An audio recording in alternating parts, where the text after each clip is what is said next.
जो शुरा है आज के प्रोग्राम में हमारे साथ एयर वाइस मार्शल अतीब सदीकी साहब हैं और बिलाल अज़हर कियानी साहब हैं। दोनों को प्रोग्राम में खुश आमदीद कहते हैं। इसके अलावा आज की एक डेवलपमेंट यह है कि स्पिन बोल्डर चमन वाली साइड से अफ़गान जो ट्रेड है उसको थोड़ी सी गुंजाइश दी गई है। और ये गुंजाइश क्या है, ये आसानी क्यों पैदा की गई है, क्योंकि अभी तो बॉर्डर ऐसा गर्म था कि लगता था कि मामला स्टैंड स्टिल पे रहेंगे। इसके ऊपर भी थोड़ा सा अपडेट आपको देते हैं। हमारी सीनियर कॉरस्पॉन्डेंट है सुमेरा खान हमारे साथ। सुमेरा, ये बताइएगा चमन वाले बॉर्डर के ऊपर क्या अफ़गान ट्रांजिट ट्रेड को खोला गया आज? जी बिल्कुल मलिक साहब, बहुत शुक्रिया। चमन स्पिन बोल्डर बॉर्डर क्रॉसिंग जो है, जो सबसे ज्यादा एक्टिव रही है अंगूर अड्डा के बाद, वो सुनने में आया है कि इशा की नमाज से कुछ देर पहले उसको खोल दिया गया है।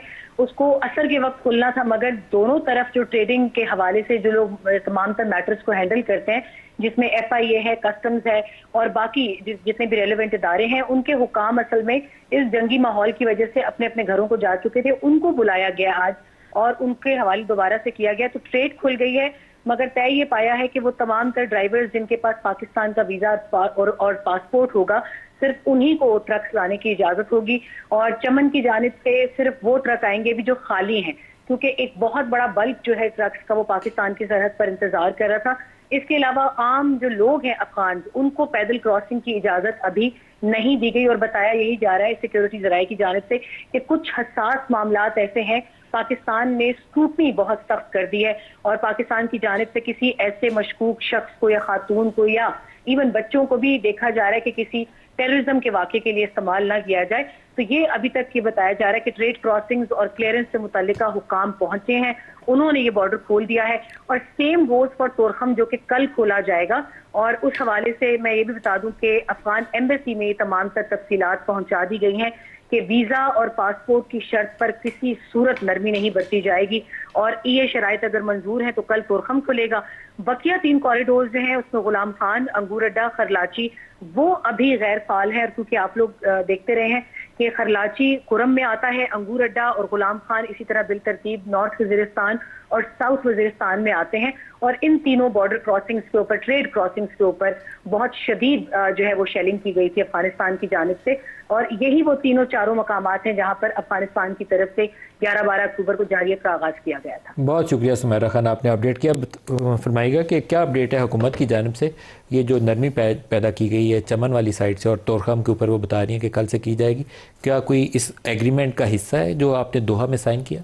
ये देखिए, बिस्मिल्लाहिर्रहमानिर्रहीम। नदीम साहब बहुत शुक्रिया जी अपने शो में दावत देने का। नदीम साहब देखिए, बात ये कि आई थिंक थोड़ा सा कॉन्टेक्स्ट इस पे देना ज़रूरी है। चंद दिन कबल आपको याद है जब ये यहाँ पे दहशतगर्दी के वाक़यात हुए और अपने दफा के लिए पाकिस्तान ने फिर जब एक्शन लिया तो from a position of strength ये सीज़ फायर इनिशियली एग्री किया गया।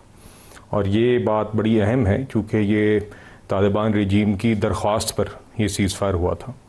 और उसके बाद हमने एक ज़िम्मेदारी का मुजाहरा करते हुए 48 घंटे का सीज़ फायर किया और फिर दोहा में ये मुज़ाकरात हुए।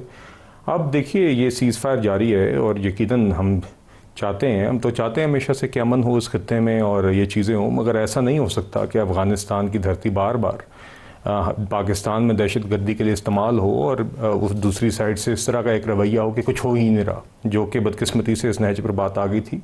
तो देखिए, अभी हमारे बरादर ममालिक ने, कतर ने, टर्की ने अहम किरदार अदा किया है और इसके पेश नज़र जो एक पॉजिटिव डेवलपमेंट हम कह सकते हैं चंद दिन कबल हुई है, जो अभी के लिए कायम है, उसमें उसको मद्देनज़र रखते हुए अब ये थोड़ी सी नॉर्मलाइजेशन हुई है। यकीनन आप जानते हैं कि बहुत सारी हमारी अशिया ट्रेड, क्रॉस बॉर्डर ट्रेड है, तो वो अभी कुछ हद तक उसको चलाया गया है। उसमें पेरिशेबल कमोडिटीज़ भी हैं, जी, खाने का, जो ज़्यादा ट्रक्स में रह नहीं सकती। और अफगानिस्तान में ख़ास तौर पे आप जानते हैं कि एक रिलायंस भी है हमारी फूड आइटम्स पर। तो देखिए, ये भी यकीनन एक इसको हम मॉनिटर करेंगे with the rest of the situation. बाकी जिस तरह के आपने जिक्र किया, अब 25 तारीख को गालिबन टर्की में बातचीत होनी है और मकसद सिर्फ ये नहीं है कि वहाँ पर सिर्फ ये कि सीज़ फायर कायम रखना, बल्कि वहाँ पर अब हमने ये भी देखना है कि कॉन्क्रीट और वेरीफाइबल एक मॉनिटरिंग मैकेनिज़्म हमें नज़र आता है कि नहीं आता आइंदा के लिए। पाकिस्तान में जो हम चाह रहे हैं, जिस तरह की गारंटीज़ हम चाह रहे हैं कि दहशतगर्दी के लिए अफ़गानिस्तान की धरती ना इस्तेमाल हो, तो ये वाज़े तौर पे हमारा ऑफिशियली भी ये स्टांस चंद दिन कबल आपको वजारत ख़ारजा की तरफ से आया था और इंशाअल्लाह आइंदा दिनों में भी आप देखेंगे हम उम्मीद करते हैं कि कॉन्क्रीट और वेरीफाइबल मैकेनिज्म आएगा ताकि आइंदा ये धरती अफगानिस्तान की पाकिस्तान में दहशतगर्दी के लिए इस्तेमाल ना हो सके। उसी के साथ इन बाकी सारी चीज़ों का इन्हिसार है। जी अतीब साहब, जो अफगान सरजमीन के ऊपर TTP है वो मुसल्ला भी है, उसके पास कहीं ना कहीं से फंडिंग भी आ रही है, और मुझे तो लगता यह है कि वो एक आंख बंद करके अफ़गान हुकूमत जो है ना उसको इजाज़त दे देती है कि ठीक है जो कर रहे हो करते जाओ, या उनके कंट्रोल में नहीं है या उनकी एक रजामंदी उसके अंदर शामिल है। तो ये सूरत हाल आपको लगता है कि इस एग्रीमेंट से बदल जाएगी? मेरे सीरियस डाउट्स हैं इसके ऊपर। अच्छा, बिस्मिल्लाहिर्रहमानिर्रहीम। नदीम साहब अस्सलाम वालेकुम, यानी साहब अस्सलाम वालेकुम, आपके तवस्सुत से नाज़रीन को भी सलाम। बेसिकली अपना नदीम बिल्कुल आपने सही कहा है कि ये जो TTP है और बाकी जो दहशतगर्द तंजीमें हैं अफ़गानिस्तान में, तकरीबन इस वक्त 20 से 22 तंजीमें हैं, दुनिया जहान के तमाम ग्रुप की नुमाइंदगी मौजूद है। ठीक है, एक तो ये चीज़ याद रखने की ज़रूरत है। दूसरा, एक आपने कॉन्सेप्ट सुना होगा, वैगनर ग्रुप जैसा कॉन्सेप्ट है, ब्लैक वाटर जैसा कॉन्सेप्ट है। इसी तरीके से मेरी नज़र में और मेरी पर्सनल ओपिनियन में ये जितने भी वहाँ पे दहशतगर्द ग्रुप है, it's is nothing but a business. ये कॉर्पोरेशंस हैं basically, they just like the Wagner group, they just like may be the black water, और इनको फंडिंग मिलती है, इनको ऑब्जेक्टिव्स दिए जाते हैं और वो उन ऑब्जेक्टिव्स को उनको डिलीवर करना है। इनकी इकॉनमी चलती है उसी पे, इनकी इकॉनमी चलती है टेररिज्म पे। पहले आपको अंदाज़ा है 9/11 से पहले Afghanistan was the largest producer of opium in the world. ठीक है, उसके बाद से उनकी प्रोडक्शन कम हुई है, इनकम कम नहीं हुई है। उस वक़्त तकरीबन $100 पर केजी ओपियम इंटरनेशनल मार्केट में वो फ़रोख्त कर रहे थे। आज हो सकता है 70% कम उनकी वो क्या पैदावार हो गई हो, लेकिन आज वो $700 पर केजी फ़रोख्त कर रहे हैं। अभी भी मेन सोर्स उनका one of the sources is opium, the second business is terrorism. Hide guns है, पैसे दें और जो भी करवा लें। So the basic thing is के बाकी हमारी जो गवर्नमेंट है उनकी कोशिशें, उनकी ख्वाहिश है, बड़ी तारीफ़ भी करने की ज़रूरत है कि इतनी अपना कतर ने, तुर्किया ने, वर्ल्ड ने इनको समझाने की कोशिश की। हमने तो जो कुछ करना चाहा समझाने के लिहाज से वो किया, लेकिन अगर आपने, अब इनको तो हम दुश्मन भी नहीं कह सकते ना। अफ़गान भाइयों को अगर आपने लेके आना है नेगोशिएटिंग टेबल पे, तो you have to bring it from a position of strength.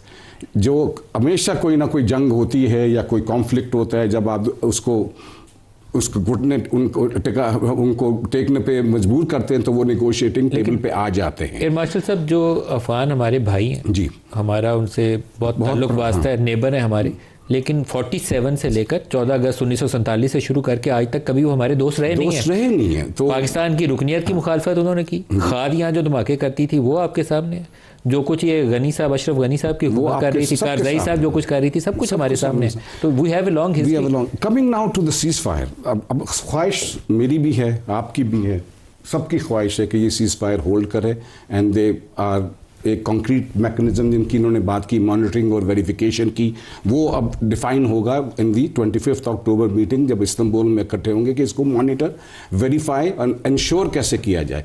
The issue is, वो कहते हैं ना कि follow the money and it will lead you to the truth. Basically the money is coming from India. अगर आपने negotiate करना है किसी के साथ या किसी ने नेगोशिएट करना है, तो that has to be done with India. India is not going to stop funding. India is going to continue funding to these, not to the Afghan Taliban maybe, but there are other groups. There are 22 groups जिनको they can continuously fund, and there are others also. Those who want to see Pakistan remaining destabilized, they continuously will fund these people. If you cannot stop this funding, फिर ये keeping these ceasefires intact is going to be बहुत challenging होगा। ये मुश्किल काम है, मुश्किल काम है। आपने भी, आपका भी ये एनालिसिस है, मेरा भी ये एनालिसिस है। अल्लाह करे या अपना गवर्नमेंट जो है वो कोई ना कोई मैकेनिज्म जो है, it's the mechanism that is going to ensure कि ये जनाब ये उनकी फाइनेंसिंग रुके, फाइनेंसिंग नहीं रुकेगी सर, इंडिया क्यों रोकेगा? अगर नहीं रुकेगी तो नहीं रुकेगी, then we are not talking to the Canadian soil के ऊपर असैसिनेशन कर सकते हैं, जो आपकी दुबई में बैठ के और लंदन में बैठ के पाकिस्तान में असैसिनेशन करवा सकते हैं, तो उनको टीटीपी या दाइश को या वो इस तुर्किस्तान इस्लामिक मूवमेंट को पैसे देते हुए तकलीफ होगी? वो देंगे पैसे। फंडिंग जो है, जब तक फंडिंग नहीं रुकती, it's very difficult to control this.